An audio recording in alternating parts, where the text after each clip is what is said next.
सतगुरु की साजी निवाजी प्यारी सात संगत जी, प्यार और सत्कार से कहना धन निरंकार जी।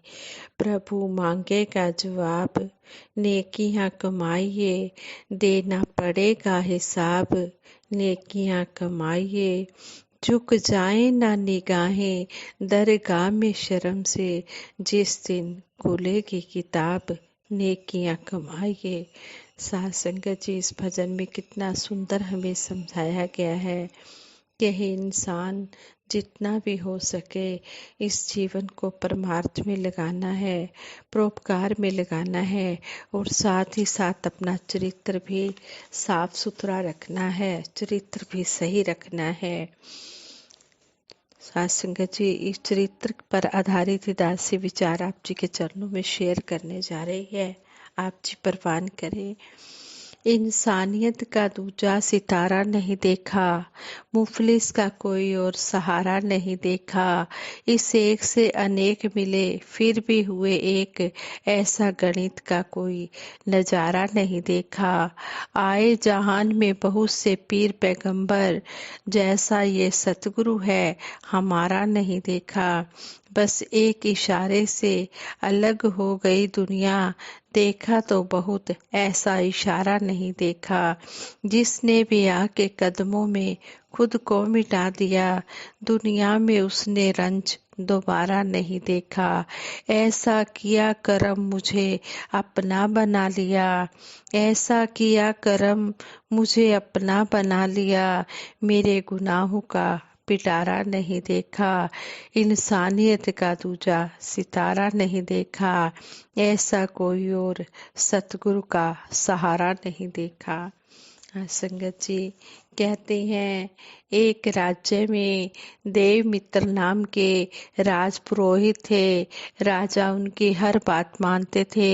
एक दिन पुरोहित के मन में सवाल उठा कि राजा और दूसरे लोग जो मेरा सम्मान करते हैं उसका कारण क्या है। अपने इस प्रश्न का उत्तर पाने के लिए उन्होंने एक योजना बनाई। उन्होंने राजा के खजाने से एक स्वर्ण मुद्रा चुपचाप ले ली, जिसे खजाने के अधिकारी ने देखकर नजरअंदाज कर दिया। राजपुरोहित ने दूसरे दिन भी 2 स्वर्ण मुद्राएं उठा ली। तीसरे दिन राजपुरोहित ने मुट्ठी में स्वर्ण मुद्राएं भर ली। इस बार अधिकारी ने उन्हें पकड़कर सैनिकों के हवाले कर दिया। उनकी बात राजा तक पहुंची। राजा ने अपना फैसला सुनाते हुए कहा कि इस अपराध के लिए उन्हें 3 महीने की सजा दी जाए। राजपुरोहित ने राजा से निवेदन किया, राजन मैं चोर नहीं हूँ, मैं यह जानना चाहता था कि आपके द्वारा मुझे जो सम्मान दिया जाता है उसका सही अधिकारी कौन है। मेरी योग्यता, ज्ञान या मेरा अच्छा चरित्र। आज सभी लोग समझ गए हैं कि अच्छा चरित्र छोड़ते ही मैं सजा का अधिकारी बन गया हूँ।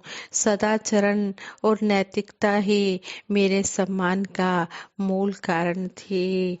आज का युग पदार्थवाद का युग है। भौतिकता का असर सीधा व्यक्ति की सोच समझ और कार्य व्यवहार पर इतना अधिक हो चुका है कि इंसान वस्तुओं को ही सब कुछ समझ रहा है। वस्तुओं की रचना करने वाले परमात्मा की ओर इसका ध्यान कम ही जाता है। लेकिन संसार में विचरण करते हुए या भौतिकवाद में भी अगर अध्यात्म को शामिल कर लिया जाए तो सफलता तो मिलती ही है और जीवन भी सुखी हो जाता है। इसी संदर्भ में एक प्रसंग याद आता है। एक बार पटियाला के महात्मा भगवान दास जी पानीपत में मिशन का प्रचार करते हुए पहुंचे। लोकल साध संगत के एक महात्मा के घर पर भोजन करने के लिए जाते हुए रास्ते में ही उस महात्मा के एक युवा रिश्तेदार के घर चरण डालने का निवेदन किया। उस युवक का हाई लेवल पर किराना बिजनेस काम कुछ दिन पहले ही शुरू हुआ था। उन्होंने कुछ दिन पहले ही किराने की दुकान बनाई थी। भले ही उस युवा को ब्रह्म ज्ञान की जानकारी नहीं हुई थी, फिर भी उसका व्यक्तित्व सुंदर और बहुत ही प्रभावशाली था। महात्मा भगवान दास जी ने जलपान के बाद बिजनेस से संबंधित चर्चा करते हुए युवक से सवाल किया, प्रश्न किया कि हमें रोजी रोटी देने वाला कौन है। उस युवक ने उत्तर दिया, ईश्वर देने वाला है। महात्मा ने फिर पूछा, ईश्वर देने वाला है तो नजर भी तो आता होगा, कब कब आता है। युवक चुप था। अब महात्मा जी ने अध्यात्म चर्चा करते हुए कहा कि बेटा, आपके बिजनेस में यह जो कस्टमर्स आते हैं ये ईश्वर का ही रूप है।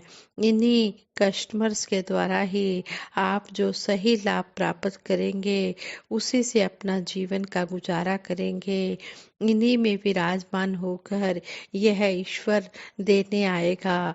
इन खुदा के बंदों से मीठा बोलना, सही सही मोल लगाना, सही मूल्य लगाना और सही पूरा तोल रखना है। सच्चा पातशाह आपके बिजनेस में बरकत डालेगा। कहते हैं समझदार को इशारा ही काफी है। यह अध्यात्म प्रेरित वाणी उस युवा के अंदर, उस युवा के मन में इस तरह घर कर गई कि वह हर कस्टमर को रब का प्यारा समझकर बिहेव करने लगा। सही दाम तो रखा है पर सामान की गुणवत्ता में कोई कसर ना छोड़ी। सामान भी अच्छी क्वालिटी का रखा और मिलावट का तो दूर दूर तक भी कोई संबंध नहीं रखा। और बोली में इतनी मिठास कायम रखी कि वो जो बोली सुनता उसके दिल के अंदर वो बोली उसके दिल को छू जाती थी। इतनी बोली में मिठास थी कि जो भी कस्टमर आता उसकी बोली का कायल हो जाता। गर्मियों में कस्टमर्स के लिए पीने के पानी की व्यवस्था की। महात्मा की प्रेरणा उस युवा पर क्या रंग लाई कि फील्ड में उसके बिजनेस का नाम हो गया, उसके शहर में उसके बिजनेस का नाम हो गया और हेल्पर के रूप में और लोगों को भी बिजनेस में लगाना पड़ा। एक दिन एक कस्टमर ने विवाह के उपलक्ष्य में काफी मात्रा में भिन्न भिन्न सामान खरीदा।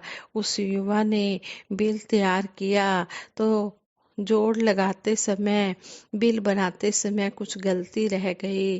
कस्टमर ने जब बिल पे करने से पहले चेक किया तो बोला कि आपके बिल के टोटल में 1,000 रुपये की गलती है।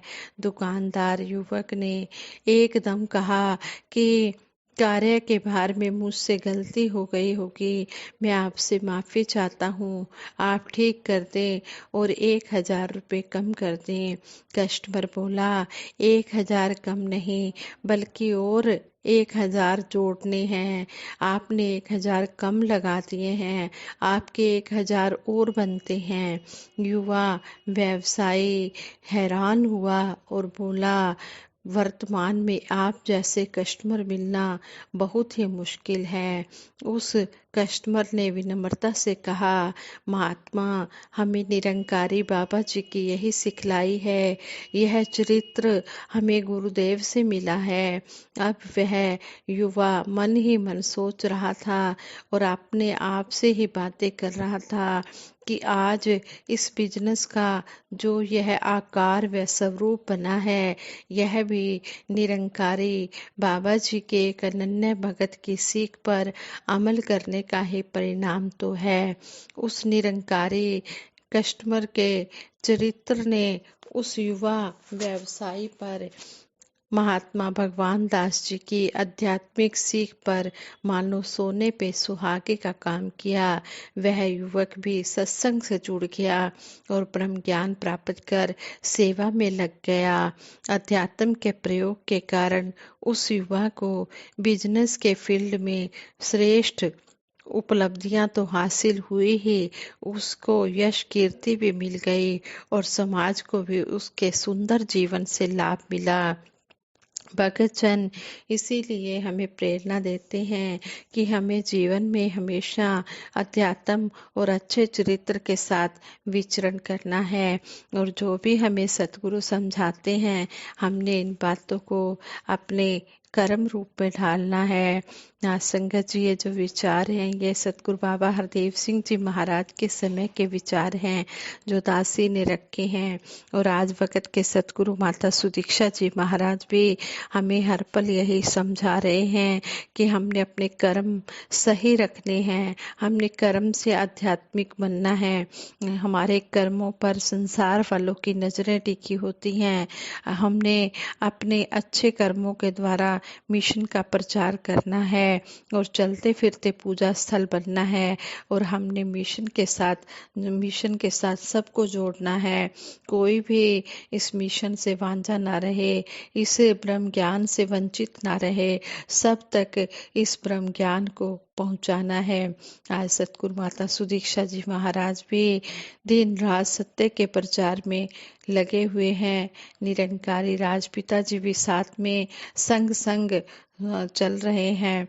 और इस तरह हमें सतगुरु माता जी राजपिता जी का आशीर्वाद मिल रहा है और वो इस निरंकार से जोड़कर हमें मुक्त कर रहे हैं। और साथ संगत माँ हमें इतनी प्यारी मिली है जो सतगुरु के सिर का ताज है।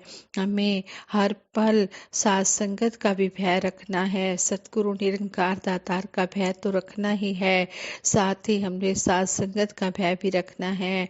हर समय इनका भी आदर सत्कार करते चले जाना है और यही आशीर्वाद मांगना है कि हमें अपने चरणों से जोड़ कर रखना।